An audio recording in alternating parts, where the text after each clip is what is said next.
Welcome students. Today we are going to start transmission and distribution of electric power. We are electrical engineer. तो electrical engineering में क्या होता है कि हम लोग जानते हैं कि कैसे इलेक्ट्रिकल एनर्जी को हम जनरेट करें, कैसे उसको यूटिलाइज करें। तो जो सब्जेक्ट पे ये डिस्कशन डिटेल में होता है वो क्या, पावर सिस्टम। तो power transmission and distribution is a very small part of power system. देखो बाकी जो सारा सब्जेक्ट है जैसे मशीन, नेटवर्क, पावर इलेक्ट्रॉनिक्स, ये जो सब्जेक्ट होता है ये सिर्फ ये डिटरमाइन करते हैं कि किसे कैसे एफिशिएंटली हम इसको हैंडल कर पाए। लेकिन जो मेन मैकेनिज्म होता है कि कैसे पावर जनरेट होगा, कैसे ट्रांसमिट होगा, कैसे यूटिलाइज होगा एंड रिलेटेड प्रॉब्लम्स, सब कुछ हम लोग डिसीजन लेंगे पावर सिस्टम के अंदर। तो I think it is the heart of electrical engineering and you have to be very attentive here. तो हम लोग कॉन्सेप्चुअली डिस्कस करना स्टार्ट करेंगे, नहीं तो बहुत सारा टॉपिक होता है आप लोग you will start to memorise and memorise करने से क्या होगा, एग्जाम के टाइम पे कुछ याद नहीं आएगा। तो कुछ भी अगर याद करना है तो कॉन्सेप्चुअली याद करके रखना है। तो आइए ग्रेजुअली हम धीरे धीरे सब्जेक्ट के अंदर जा रहा है। Be attentive and B with me, ठीक है। तो इंडिया में हर साल approximately 325.325 gigawatts of power generated. कौन जनरेट करता है? जो पावर स्टेशन होता है, जैसे power plant, thermal power plant, hydro power plant, nuclear power plant, renewable energy power plant, ये सब पावर प्लांट कुछ होता है कि सेंट्रल के अंदर, कुछ स्टेट और कुछ प्राइवेट, तीन मिला करके approximately 325.323 gigawatts of power is generated per annum in India. तो पावर को जनरेट करने के बाद हम लोग को यूटिलाइज करना होगा। तो जनरेटिंग जो स्टेशंस होता है, यूटिलाइजेशन कहाँ पे होता है? पूरा देश में बहुत सारा कंज्यूमर ऐसा है, large consumer, medium large consumer, domestic consumer, industrial consumer. तो कंज्यूमर यूज करते हैं और जनरेटिंग स्टेशन जनरेट करता है। जनरेशन का मतलब क्या ना, एनर्जी अदर फॉर्म से इलेक्ट्रिकल फॉर्म पे आ रहा है। हम लोग टर्म यूज करेंगे जनरेशन, लेकिन जनरेट कोई कर नहीं पाता क्योंकि energy can neither be created not destroyed. Energy सिर्फ एक फॉर्म से दूसरा फॉर्म पे ट्रांसफर हो सकता है। यही हो रहा है। हम लोग thermal, hydro, atomic, renewable form से रिन्यूएबल एनर्जी इस्तेमाल करके हम लोग इलेक्ट्रिकल एनर्जी कन्वर्ट कर रहा है, इलेक्ट्रिकल एनर्जी में ट्रांसफर कर रहे हैं।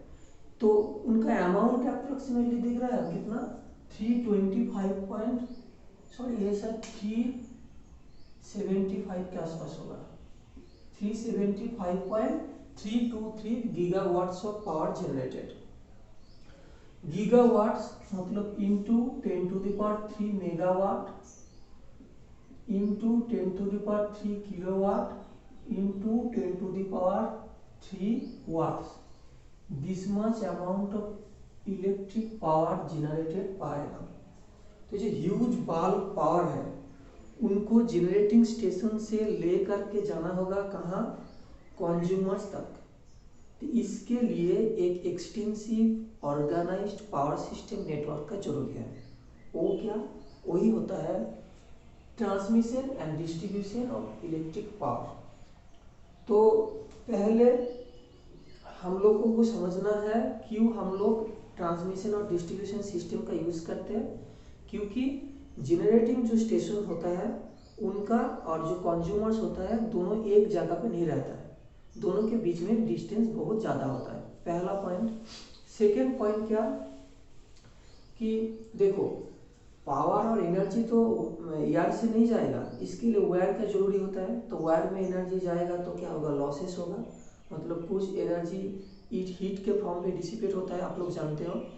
तो अगर कुछ एफिशिएंट सिस्टम हम लोग डिजाइन नहीं किए तो क्या होगा, जो कॉस्ट, मनी इज इम्पोर्टेंट, आप लोग तो जानते हो, पैसा पैसा एक सॉन्ग था ना।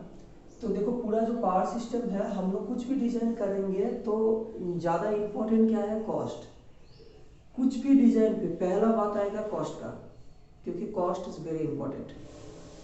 तो अगर इसका 1% भी लॉस होगा मतलब इंटू 0.01, तो this much amount of power into 1 hour, तो this much amount of watt hour energy loss होगा। तो 1000 वाट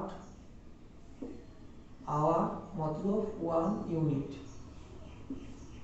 तो अगर ये जो क्वांटिटी है इसको 1000 से हम लोग डिवाइड किए तो मिलेगा कितना units of energy will be lost. एक यूनिट का प्राइस कितना होता है 5 और 6 रुपीज। बिहार में अप्रोक्सीमेटली हम एवरेज करके चल रहे हैं 6 to 7 रुपीज, तो आप लोग 6 समझ करके चलो। तो इंटू 6 करना, तो नेक्स्ट क्लास में हमको बताना कि कितना एनर्जी लॉस होगा, कितना मनी लॉस होगा। तो डिजाइन में पहला कंसीडरेशन क्या, पहला कंसीडरेशन होगा देखो जनरेटर और जनरेटिंग स्टेशन हम लोग ले करके जा रहा है कंज्यूमर तक। इन बिटवीन एक extensive power system organised network का जरूरी है जो पावर को ट्रांसमिट करके लेके जाएंगे कंज्यूमर तक। तो ये जो लॉस होगा कितना कॉस्ट होगा, कितना मनी का लॉस हो रहा है, ये आप हमको कैलकुलेट करके भेजना, ठीक है। तो इसके लिए पहला कंसीडरेशन हो गया कि लॉसेस को कम करना होगा, पावर लॉस को कम करना होगा, मतलब एफिशिएंसी हाई होना चाहिए। सेकेंड क्या, देखो कंज्यूमर क्या करते हैं, इलेक्ट्रिकल एनर्जी इस्तेमाल करके जो मशीन्स इक्विपमेंट्स वगैरह होता है उसको चलाता है। तो कोई भी मशीन और इक्विपमेंट का पहला फीचर्स क्या है कि उसका वोल्टेज कांस्टेंट रहना होगा। तो second important point is constant voltage profile will be maintained, should be maintained. तो कंप्लीट सब्जेक्ट पे हम लोग जो भी डिजाइन करेंगे, जो भी डिस्कशन करेंगे, उसका सेंटर पॉइंट 2 होगा, एक loss, second constant voltage profile should be maintained. यही तक समझ में आया। तो कुछ भी स्टार्ट करने से पहले एक थियोरिटिकल डिस्कशन हम करेंगे रिगार्डिंग द बेसिक लेआउट और block diagram of power system. देखो इनिशियली थोड़ा सा थियोरिटिकल बात होगा, बोरिंग लग सकता है, लेकिन धीरे धीरे हम लोग कॉन्सेप्चुअली सब्जेक्ट के अंदर जब जाएंगे वी विल गेट एवरीथिंग, ठीक है। तो पहले हम लोग देखेंगे कि basic block diagram of transmission and distribution system. तो ये जो पावर सिस्टम नेटवर्क ये दोनों पार्ट पे दोनों श्रेणियों पे डिवाइड होता है। पहला transmission system, second distribution system. कैसे हम लोग ये परफॉर्म करते हैं वो हम डिस्कस कर रहे हैं, ठीक है।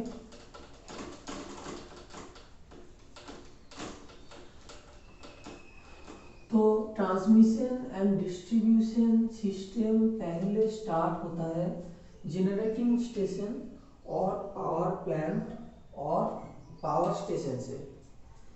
तो पहले आएगा जनरेटिंग स्टेशन और power plant. We will use a single line diagram or block diagram to understand the complete phenomena of electric transmission and distribution, ठीक है ना। तो पहले आ गया जनरेटर। तो जनरेटर में हम लोग सिंक्रोनस जनरेटर यूज करते हैं, सिंक्रोनस जनरेटर एक ऐसा जनरेटर है जो energy from other from heat, mechanical, light, ये सब फॉर्म से इलेक्ट्रिकल एनर्जी जनरेट कर सकते हैं। ऑल्टरनेटर में आप शायद 5th और 6th सेमेस्टर में आप लोग पढ़ेंगे इन डिटेल। तो पावर स्टेशन को हम डिनोट कर रहे हैं एक जनरेटर से, जनरेटर पावर को जनरेट कर रहा है। तो फिर जनरेशन होता है इंडिया पे in 11 kV and in advance country 33 kV। देखो कंप्लीट सिस्टम एक 3 फेज सिस्टम है, तो there is a difference between single phase and 3 phase. I think you should know about the differences and what is a 3 phase system, network theory में है। अगर 3 phase system के बारे में details जानकारी चाहिए तो please contact with me, I will give a comprehensive course about 3 phase circuit, ठीक है। तो ये जो 3 फेज में 11 kV क्या होता है, लाइन टू लाइन वोल्टेज। देखो दो टाइप का 3 फेज कनेक्शन होता है, एक स्टार और एक delta. 3 phase R Y B, 3 phase. ये जो दो लाइन, एक लाइन और सेकेंड लाइन के बीच पे जो वोल्टेज है उसको हम लोग कहलाता है line to line voltage. In star connection phase voltage मतलब इसको कहते हैं हम लोग न्यूट्रल, ठीक है। तो एक फेज और न्यूट्रल के बीच में जो वोल्टेज है उसको हम लोग कहलाता है फेज वोल्टेज। तो स्टार कनेक्शन पे phase voltage equal to line voltage by √3 and phase current equal to line current. और डेल्टा कनेक्शन पे क्या होता है, phase voltage equal to line voltage and phase current equal to line current by √3 क्यों आ रहा है वो आप लोगों को पता चलेगा 3 फेज सिस्टम के डिस्कशन के टाइम पे, ठीक है। तो अभी सिर्फ ये मान करके चलो कि पावर सिस्टम का जो जनरेशन और ट्रांसमिशन में हम बताएंगे रेटेड वोल्टेज 11 kV, इसका मतलब है 3 phase line to line voltage is 11 kV। Per phase के लिए generally it is considered as star connection, generator और ट्रांसमिशन लाइन का जो कनेक्शन होगा हम लोग कंसिडर करेंगे स्टार से। बहुत इंपॉर्टेंट पॉइंट है, मैथमेटिक्स पे काम पे आएगा। तो हम लोग फेज वोल्टेज अगर डिटेक्ट करना चाहेंगे तो लाइन वोल्टेज बाय √3 करना पड़ेगा, ठीक है। अगर 3 फेज के बारे में कुछ भी जानते नहीं हो तो प्लीज इसका बेसिक क्लास कर लेना। तो सिंक्रोनस जनरेटर में जो पावर जनरेट होता है मतलब जो एनर्जी आता है उनका वोल्टेज लेवल रहता है 11 kV। लेकिन पहले हम पहले पॉइंट क्या बताए थे, कुछ भी करेंगे, अगर पैसा है तो जिंदगी है, कुछ भी करेंगे तो पैसा के बारे में चिंता करना होगा, कॉस्ट के बारे में चिंता करना होगा। तो जनरेट कर दिया, फिर मन में आ गया कि कॉस्ट कम करना है, तो पहले हम लोग जो करते हैं कि कॉस्ट कम करने के लिए हम लोग वोल्टेज लेवल को इंक्रीज करके हम लोग ट्रांसमिशन स्टार्ट करते हैं। क्यों इंक्रीज करते हैं, क्योंकि देखो a constant amount of power is transmitted through transmission and distribution line। जैसे हम पहले बताए 375.323 gigawatts of power is transmitted. तो कांस्टेंट पावर के लिए फॉर कांस्टेंट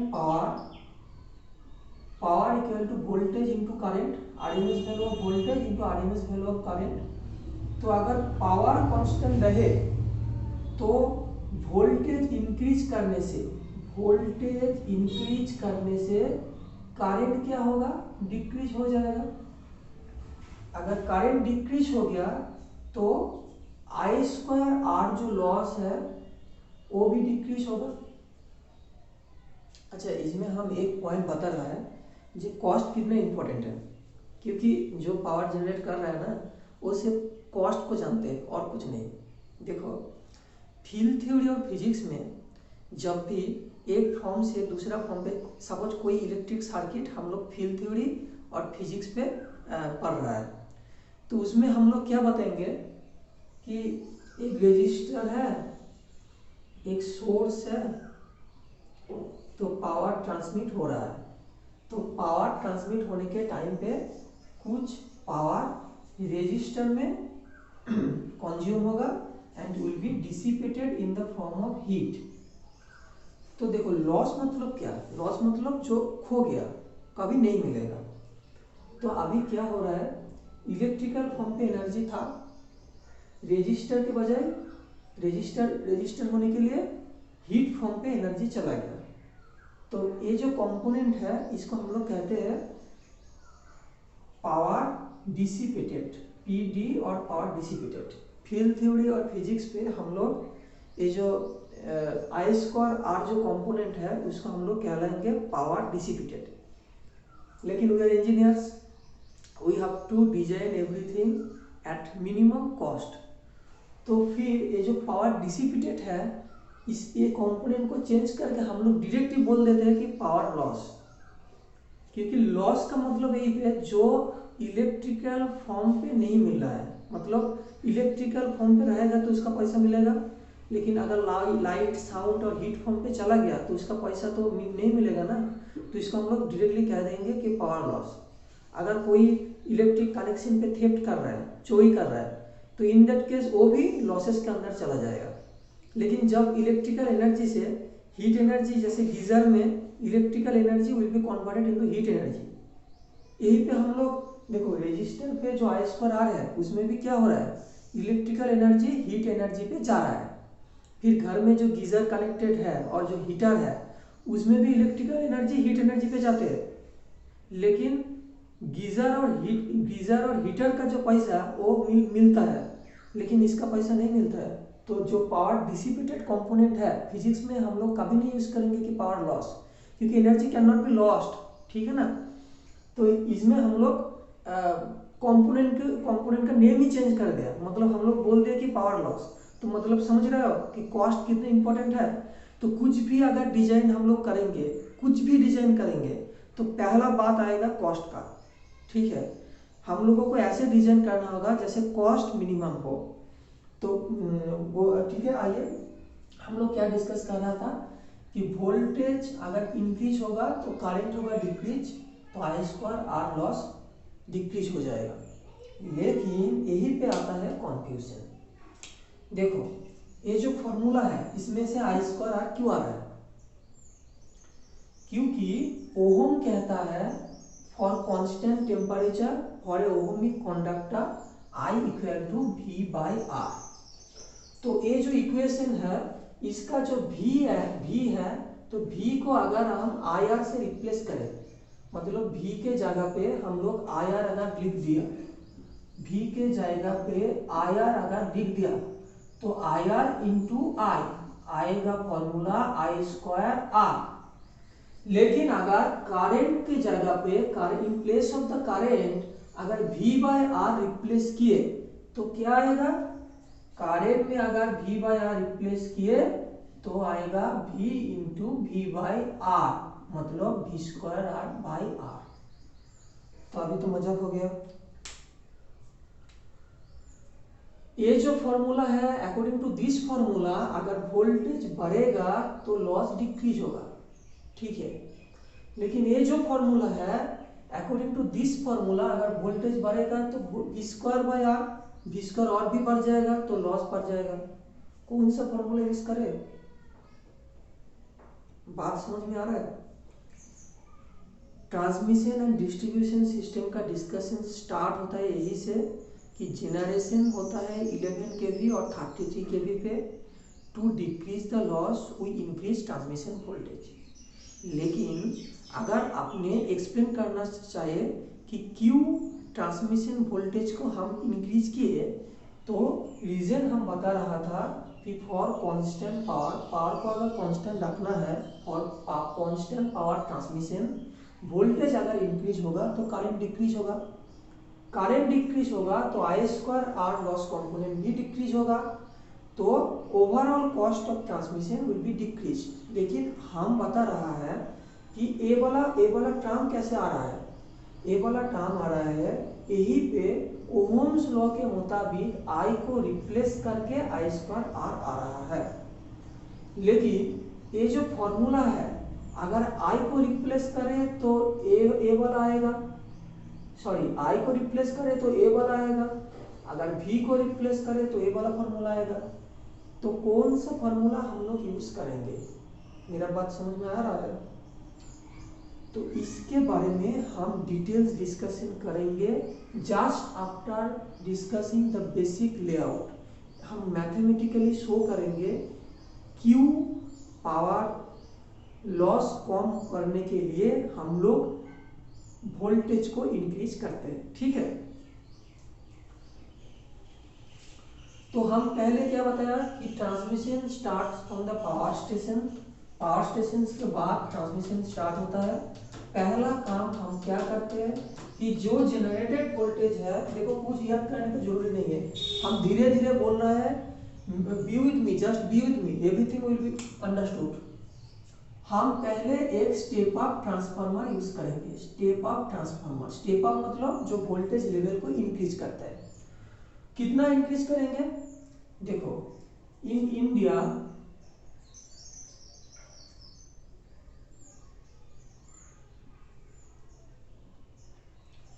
हम लोग 765 kV और 400 kV और 220 kV और 132 kV, ये चार प्रकार का 4 types of transmission voltages are available. मतलब हम 11 kV से इंक्रीज करके according to the load demands, distance and so many factors हम लोग स्टेप अप करते हैं 765 kV और 400 kV और 200 kV और 132 kV। तो फिर हम लोग लेकर के आते हैं प्राइमरी ट्रांसमिशन सिस्टम पे। प्राइमरी ट्रांसमिशन सिस्टम ऐसे एक नहीं, बहुत सारा जनरेटर के साथ कनेक्टेड हो सकता है। जैसे आ गया और एक जनरेटर, तीसरा भी एक जनरेटर है, ऐसे बहुत सारा जनरेटर के साथ कनेक्टेड होता है सिंक्रोनसली। एंड हर जनरेटर पे हम लोग स्टेप अप ट्रांसफार्मर यूज करते हैं। स्टेप अप ट्रांसफार्मर यूज करने के बाद जनरेशन का जो वोल्टेज था वो इंक्रीज हो गया। फिर हम लोग ले करके आते हैं सेकेंडरी ट्रांसमिशन सिस्टम।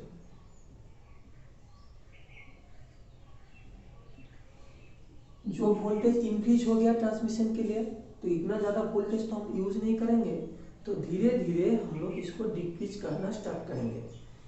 पहले हम लोग स्टेप डाउन ट्रांसफार्मर यूज करके इसको डिक्रीज करेंगे 66 kV पे, 66 kV पे। एंड इसको हम लोग कह देंगे सेकेंडरी ट्रांसमिशन सिस्टम और सब ट्रांसमिशन सिस्टम। तो प्राइमरी ट्रांसमिशन सिस्टम क्या करता है? Generating station, sending end generating station से पावर को लेकर के आते हैं receiving end sub station. Sub station भाई कहाँ आ गया? हम तो पता ही नहीं थे पहले। देखो ये जो जनरेटर्स है ये क्या रोड पे रहेगा? ये जो ट्रांसफार्मर है ये क्या रोड पे रहेगा? बहुत बड़ा ट्रांसफार्मर है, तो इसका मेंटेनेंस का भी जरूरी है। तो ये जो हम ड्राइंग पे दिखा रहा है ना, एक सिंगल ट्रांसफार्मर, ये ऐसा नहीं होता। क्या होता है कि ऑर्गेनाइज्ड एक प्लेस रहता है जिसमें हम लोग ये जो step up step down transformer को रखते हैं, उनका मेंटेनेंस करते हैं। फिर हम लोग क्या बताते हैं कि वोल्टेज को कांस्टेंट रखना पड़ेगा। अगर वोल्टेज का कुछ गड़बड़ हुआ तो उसका रेगुलेशन करेंगे, तो वोल्टेज कंट्रोल डिवाइस रहेगा। अगर पावर सिस्टम में ट्रांसमिशन लाइन में कुछ फॉल्ट होगा तो फॉल्ट डिटेक्शन एंड प्रोटेक्शन के लिए डिवाइसेस रहेगा। ऐसे कन्वर्टर रहेगा, हाई वोल्टेज स्विचेस रहेगा। ये जो सारा इक्विपमेंट्स एंड मशीन ये सब इकट्ठा करके एक ऑर्गेनाइज्ड प्लेस पे हम लोग रखते हैं, जिसको कहलाता है substation. There is a separate chapter of substation at the end. तो अभी तक ये समझो कि जनरेटिंग स्टेशन से लेकर के जो ट्रांसमिशन सबस्टेशन तक पावर को लेकर के आता है without any supply to the consumer. Transmission system में जब पावर आता है तो वोल्टेज बहुत ही ज़्यादा होता है and in between there is no consumer. तो ट्रांसमिशन सिस्टम का अगर डेफिनेशन कोई पूछे तो बोलना कि जनरेटिंग स्टेशन से जो लाइन, मतलब ट्रांसमिशन लाइन मतलब एक 3 फेज लाइन है ना, जो लाइन एनर्जी को ट्रांसमिट करके लेके आते हैं रिसीविंग एंड सबस्टेशन तक without supplying any consumer directly, उनको हम कहलाते हैं ट्रांसमिशन सिस्टम। फिर प्राइमरी ट्रांसमिशन सिस्टम से सेकेंडरी ट्रांसमिशन सिस्टम में वोल्टेज थोड़ा सा डिक्रीज होता है। And one more difference is that कुछ ऐसा इंडस्ट्री है जिसमें 66 केवी पे पावर जरूरी होता है। तो कुछ ऐसे लार्ज कंज्यूमर होता है जो कनेक्टेड रहता है सेकेंडरी ट्रांसमिशन सिस्टम में, लार्ज कंज्यूमर। फिर इनके बाद फिर हम लोग क्या करें, फिर से स्टेप डाउन करें और ले करके आया डिस्ट्रीब्यूशन सिस्टम पे। डिस्ट्रीब्यूशन सिस्टम क्या है ना, जो ट्रांसमिशन का सबस्टेशन था वो सबस्टेशन से पावर को ले करके डिस्ट्रीब्यूट करता है। मतलब डिस्ट्रीब्यूट करते हैं मतलब क्या ना कि डिस्ट्रीब्यूटर जो होता है, जो डिस्ट्रीब्यूशन के जो लाइन होता है उनमें शॉर्ट इंटरवल पे एक एक कंज्यूमर दोनों साइड पे कनेक्टेड रहता है। मतलब यही से कंज्यूमर को लार्ज अमाउंट पे, बल्क अमाउंट पे पावर सप्लाई करना स्टार्ट होता है। तो डिस्ट्रीब्यूशन सिस्टम इज एक ऐसा लाइन है, डिस्ट्रीब्यूशन लाइन एक ऐसा लाइन है जो पावर स्टेशन से स्टेप डाउन करने के बाद पावर को डिस्ट्रीब्यूट करना स्टार्ट करते हैं। And large, medium large and small consumers are directly connected to the distributed line. Distributed line कैसा होता है, डिस्ट्रीब्यूशन लाइन ऐसा होता है, एक डिस्ट्रीब्यूशन लाइन समझो ऐसे, इनका दोनों तरफ, इसको हम लोग कहते हैं डिस्ट्रीब्यूटर।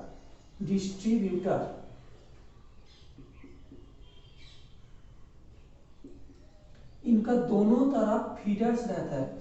फीडर मतलब जो पावर को फीड करते हैं, पावर को सप्लाई करते हैं। दोनों तरफ ऐसे फीडर के साथ कंज्यूमर कनेक्टेड रहता है। हम लोग डिटेल्स में पढ़ेंगे डिस्ट्रीब्यूशन सिस्टम पे, डोंट वरी। तो अभी के लिए समझो कि डिस्ट्रीब्यूशन के लिए जो वोल्टेज लेवल था उनको फिर हम डिक्रीज किए, क्योंकि डिक्रीज करना ही पड़ेगा। कौन यूज करेगा, कोई 132 के और 765 पे कहाँ पे यूज होता है क्या, होता नहीं है। तो हम लोग क्यों इंक्रीज किए थे, लॉस कम करने के लिए। तो फिर स्टेप बाय स्टेप एक सिस्टम से दूसरा सिस्टम पे हम लोग वोल्टेज को डिक्रीज करते करते हम लोग यूज करने का मतलब जैसे यूज कर पाए ऐसे वोल्टेज लेवल पे हम लोग लेकर के आते हैं। तो डिस्ट्रीब्यूशन सिस्टम पहला आ गया primary distribution system. Primary distribution system में वोल्टेज लेवल होता है 11 केवी और 33 केवी, और इसमें डायरेक्टली कनेक्टेड होता है medium large consumer. Medium large consumer, देखो मेमोराइज नहीं करना है, कॉन्सेप्ट को समझना है, जैसे खुद से तुम बना सको, ठीक है। नहीं तो हम पहले से ड्रॉ करके दे सकते थे, लेकिन कॉन्सेप्शन को अगर समझोगे तो मेमोराइज करने का जरूरी कुछ है होगा नहीं, ठीक है। तो अभी तक जो वोल्टेज लेवल हमने बताया, जैसे हो गया 765, याद करो 765 सबसे ज़्यादा, उनके बाद 400, उनके बाद 220, फिर 132, फिर आ गया 66, फिर 11 केवी और 33 केवी प्राइमरी डिस्ट्रीब्यूशन वोल्टेज। ये जो वैल्यू था ये क्या था, line to line voltage for a 3 phase system. क्या था, line to line voltage of 3 phase system, RMS value of line to line voltage, ठीक है। प्राइमरी डिस्ट्रीब्यूशन सिस्टम के बाद हम लोग ले करके आते हैं एनर्जी को और पावर को, फिर स्टेप डाउन ट्रांसफार्मर यूज करें एंड ले करके आए सेकेंडरी डिस्ट्रीब्यूशन सिस्टम, जिसका वोल्टेज लेवल क्या 400 और 220 वोल्ट और 415 वोल्ट और 230 वोल्ट। अभी तक सब कुछ 3 फेज था, ठीक है। फिर सेकेंडरी डिस्ट्रीब्यूशन के बाद वो 3 phase and single phase distribution, power distribution to the consumer started. And यही पे 400 के वोल्टेज 230 और कहाँ पे 220 और 415 वोल्ट, एक या इसमें सिंगल फेज वोल्टेज है ये, ठीक है। सिंगल फेज और 3 फेज वोल्टेज हम लोग दोनों यूज़ करते हैं सेकेंडरी डिस्ट्रीब्यूशन सिस्टम पे। एंड यही से हम लोग सप्लाई करते हैं स्मॉल और डोमेस्टिक कंज्यूमर को, स्मॉल और डोमेस्टिक। इसके बारे में हम लोग डिटेल्स बात करेंगे डिस्ट्रीब्यूशन सिस्टम पे थोड़ी। अभी से हम इंट्रोडक्शन दे रहा है कि जो बेसिक लेआउट कैसा है, ठीक है। तो इसमें देखो ये जो 765 इसको हम लोग कहते हैं ट्रांसमिशन वोल्टेज का। देखो जो ट्रांसमिशन वोल्टेज है इसको हम लोग 4 कैटेगरी पे डिवाइड करते हैं, 4 श्रेणियां हैं, 4 प्रकार का होता है। ये जो 765 kV है इसको हम कहते हैं अल्ट्रा हाई वोल्टेज। क्या कहते हैं? Ultra high voltage. 400 kV को हम लोग कहते हैं modern extra high voltage. And 220 kV, 132 kV and 66 kV को इकट्ठा करके हम लोग कहते हैं extra high voltage. And 11 kV और 33 kV को हम लोग कहते हैं हाई वोल्टेज। तो ट्रांसमिशन वोल्टेज 4 प्रकार का होता है। ये याद करके रखो, क्योंकि देखो बाद में जब हम बोलेंगे ना, जब बाद में डिस्कशन करेंगे तो हम सिर्फ बोल देंगे कि एक्स्ट्रा हाई वोल्टेज हो रहा है, तब भी आपको समझना होगा एक्स्ट्रा हाई वोल्टेज का मतलब आइदर 66 kV और 132 kV और 220 kV, ठीक है। तो ट्रांसमिशन वोल्टेज 4 टाइप का होता है। हाई वोल्टेज, हाई वोल्टेज का मतलब क्या? 11 kV और 33 kV। उसके बाद extra high voltage, extra high voltage कौन सा है? 66 kV, 132 kV एंड 220 kV, ठीक है। इसके बाद आएगा modern extra high voltage. Modern, M for modern extra high voltage कौन सा? 400 kV। पहले यही तक था, 400 kV तक ही था। बाद में बाहर में क्या होता था? 765 का लाइन होता था। अभी इंडिया में भी आ गया, शायद 1998 के बाद आया अल्ट्रा हाई वोल्टेज मतलब 765। और एक बात हम बोलने के लिए भूल गया, अभी जो हम ट्रांसमिशन सिस्टम डिस्कस कर रहा है वो पूरा के पूरा एसी ट्रांसमिशन सिस्टम है। बाद में हम लोग डीसी ट्रांसमिशन सिस्टम डिस्कस करेंगे, वो भी अंडर एचवीडीसी चैप्टर के अंदर, ठीक है ना। तो देखो मॉडर्न एक्स्ट्रा हाई वोल्टेज, फिर आ गया अल्ट्रा हाई वोल्टेज 765, इसको नोट कर लो। एंड डिस्ट्रीब्यूशन जो सिस्टम है उसका 2 टाइप का वोल्टेज होता है। एक हो गया primary distribution voltage. Primary distribution voltage 11 kV और 33 kV and secondary distribution voltage 400 volt और 220 वोल्ट और 230 वोल्ट और 415 वोल्ट। अभी इस तक प्राइमरी डिस्ट्रीब्यूशन सिस्टम तक जो वोल्टेज है वो line to line RMS voltage. And इसके बाद जो सेकेंडरी डिस्ट्रीब्यूशन सिस्टम पे वोल्टेज है वो सिंगल फेज वोल्टेज है, सिंगल फेज वोल्टेज है। तो देखो इसमें नोट कर लिए ना, तो हम इरेज कर रहे हैं इसको।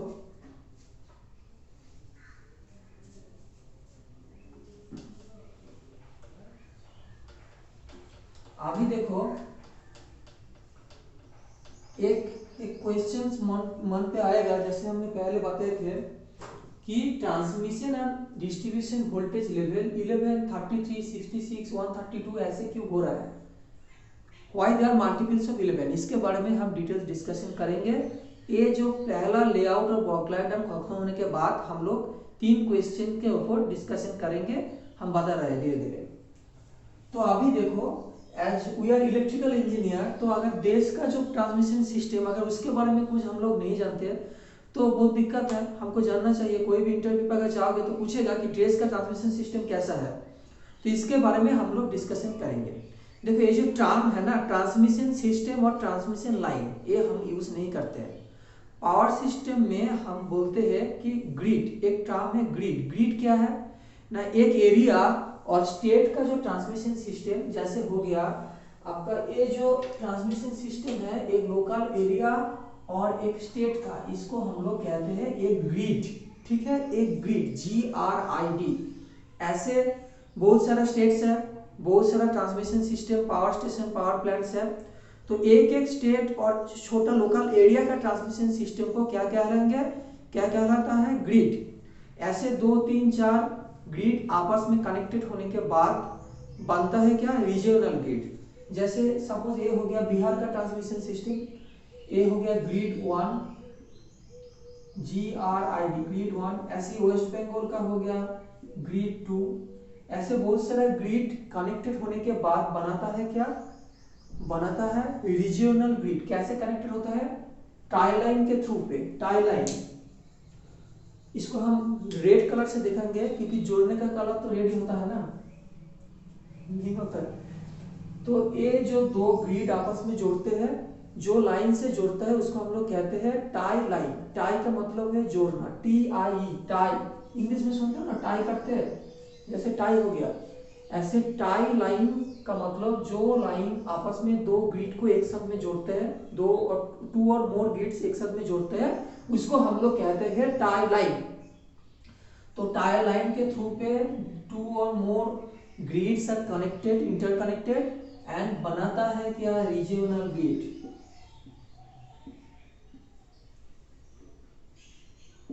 Regional grid. ऐसे इंडिया पे सपोज दिस इज इंडिया,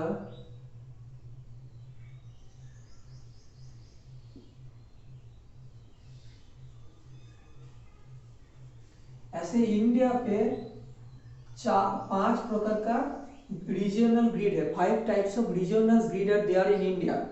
कौन सा, नॉर्दर्न, फिर आ गया नॉर्थ ईस्टर्न,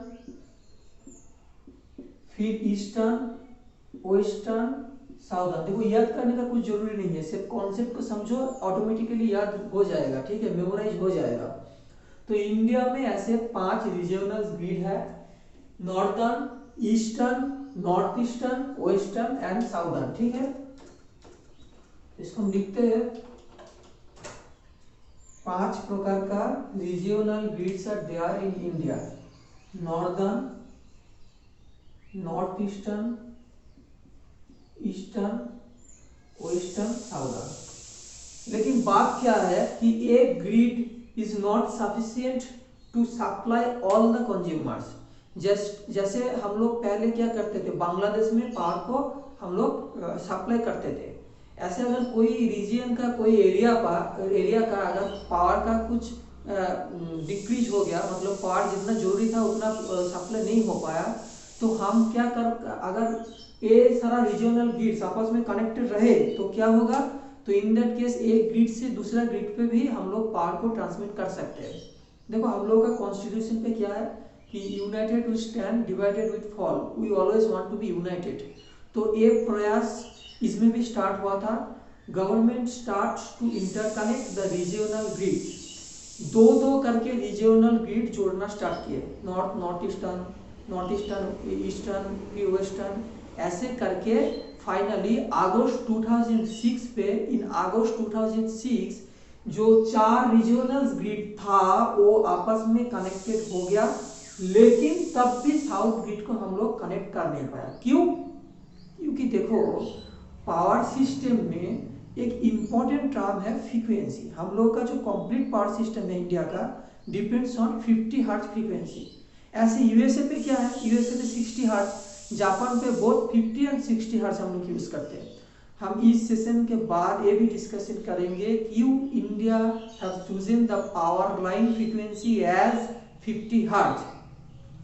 तो साउदर्न ग्रिड पे क्या था, फ्रीक्वेंसी का अलाउएबल रेंज था, रेंज है 49.95 से लेकर के 50.05 तक हम कर सकते हैं। लेकिन साउदर्न ग्रिड पे पहले जो फ्रीक्वेंसी वो 49.5 के आसपास था, तो इसीलिए हम कनेक्ट कर नहीं पाया। क्योंकि जो भी सिंक्रोनस मशीन और लाइन कनेक्टेड रहेगा आप लोग पैरेलल ऑपरेशन में पढ़ोगे कि उसमें फ्रीक्वेंसी को इक्वल रहना है। तो इसके लिए हम ट्राई किए, पहले हम क्या किया, HVDC एक लिंक से जोड़ दिया। HVDC का मतलब क्या, इसमें फ्रीक्वेंसी है कुछ बात नहीं है। तो पहले हम लोग tried to connect southern grid with all other grids by using a bipolar HVDC link. एक बाइपोलर HVDC लिंक यूज करके हम लोग क्या किए थे, इंडिया पे हम नेशनल ग्रिड बनाने के लिए ट्राई किए थे। तो बाद में फाइनली इन 31 दिसंबर 2013 पे 765 kV का एक लिंक यूज करके finally we have connect southern grid with all other 4 grid and बना क्या हम लोग का नेशनल ग्रिड। तो अगस्त 2006 पे ये जो 4 ग्रिड कनेक्टेड हो गया। फिर 2013 में 4 ग्रिड के साथ साउदर्न भी कनेक्टेड हो गया using a 765 kV tie line and बना क्या जो ड्रीम था इंडिया का, national grid, and we becomes finally united in terms of power. आज के दिन पे इंडिया में पावर का कुछ डिफरेंस है नहीं, पूरा इंडिया में सिर्फ एक ही ग्रिड है, नेशनल ग्रिड। वही से जो सारा रीजन्स है वो पावर ड्रा करता है। इसीलिए क्या पॉसिबल है, अगर कुछ रीजन पे पावर का कुछ खपत है, मतलब कुछ डिक्रीमेंट है, तो दूसरा रीजन से हम पावर को ट्रांसमिट करके लेके जा सकता है। ठीक है ना। तो ये क्या हुआ, ये हुआ था अगस्त 2006 पे 4 कनेक्टेड हुआ था और इनके साथ साउदर्न कनेक्टेड हुआ 31 दिसंबर 2013 पे। इसको आपको याद रखना होगा क्योंकि इंटरव्यू पे अगर जाओगे और अगर बोलोगे कि हम कुछ नहीं जानते देश के ट्रांसमिशन सिस्टम के ऊपर, तो इंटरव्यूअर तब भी समझ लेंगे कि तुमसे काम नहीं होगा। तो ठीक है, ये तो कॉन्सेप्ट क्लियर है ना। तो इसके बाद होगा आपका जो 3 इंपॉर्टेंट क्वेश्चंस है उनका डिस्कशन। पहला क्वेश्चन क्या था, पहला क्वेश्चन था why we transmit power at high voltage. उनका रीजन हमको डिटेल्स में मैथमेटिकली समझना है। सेकेंड क्वेश्चन था why the transmission and distribution voltage levels are multiples of 11 kV। ठीक है। And the third question is why the power line frequency in India have kept at 50 Hz constant। क्यों हम लोग high voltage पे transmit करते हैं, क्यों transmission और डिस्ट्रीब्यूशन जो वोल्टेज है उनका लेवल 11 kV का मल्टीप्लाई होता है। And third why power system में हम लोग 50 Hz कांस्टेंट फ्रीक्वेंसी लेते हैं इन इंडिया। ये 3 क्वेश्चन का डिस्कशन से आप लोगों का स्टार्ट होगा next session. Please try to enjoy. And अगर कुछ भी प्रॉब्लम होगा, और देखो अगर समझने में कुछ प्रॉब्लम होगा और वीडियो का कुछ प्रॉब्लम है, जैसे लाइटिंग और साउंड के बारे में कुछ प्रॉब्लम है, तो please comment me and let me know. तो आज के लिए यही तक, ठीक है। Okay, thank you.